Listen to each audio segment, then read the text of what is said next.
بسم اللہ الرحمن الرحیم۔ سچائی اور دیانتداری کے ساتھ کاروبار کرنے والا شخص انبیاء، صدیقین اور شہداء کے ساتھ ہوگا۔ رسول اللہ صلی اللہ علیہ وآلہ وسلم نے فرمایا کہ جو شخص پوری سچائی اور ایمانداری کے ساتھ کاروبار کرنے والا ہو، اس کا آخرت میں انجام تاجر، نبیوں، صدیقوں اور شہیدوں کے ساتھ ہوگا۔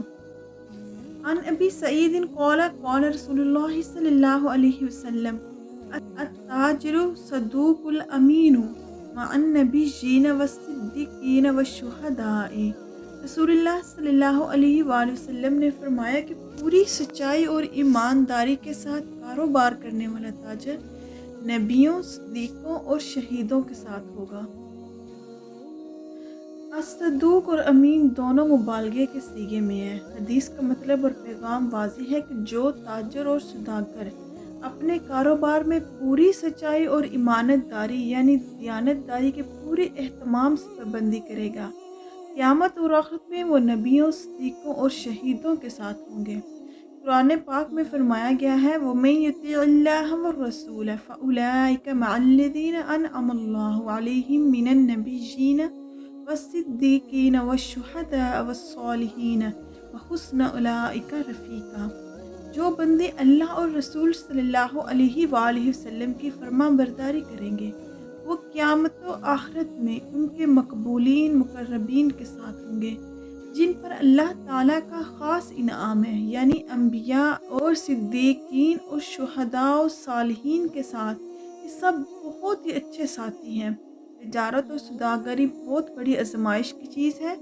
تاجر کے سامنے بار بار ایسی صورتیں آتی ہیں کہ وہ خدا کے حکم کے مطابق سچائی اور دیانتداری کا لحاظ کرنے کے بجائے اس وقت اپنی تجارتی مصلحت کے مطابق ظاہری بات کریں تو ہزاروں لاکھوں کا نفع ہوتا ہے۔ بس جو تاجر اپنی تجارتی مصلحت اور نفع نقصان سے صرف نظر کر کے اللہ کے حکم کے مطابق ہر حال میں سچائی اور ایمانداری کی پابندی کرتا ہے، وہ خدائی امتحان میں بڑا کامیاب ہے۔ اس حدیث میں ایسے تاجروں کو بشارت سنائی گئی ہے کہ قیامت و آخرت میں وہ اللہ کے مقبول ترین بندوں یعنی نبیوں، صدیقوں اور شہیدوں کے ساتھ ہوں گے، اور اللہ تعالیٰ کی طرف سے ان کی سچائی دیانتداری کا ہی صلہ ہوگا۔ ایسی تمام بشارتیں اس شرط کے ساتھ مشروط ہے کہ وہ آدمی ان خبیث اور مہلک باتوں سے پرہیز کرے جو بندے کو اللہ تعالیٰ کی رحمت سے محروم کر دیتی ہیں۔ اللہ تبارک و تعالیٰ ہم سب کو اپنے حفظ و امان میں رکھے، آمین ثم آمین۔ صدق اللہ العظیم، صدق یا رب العالمین۔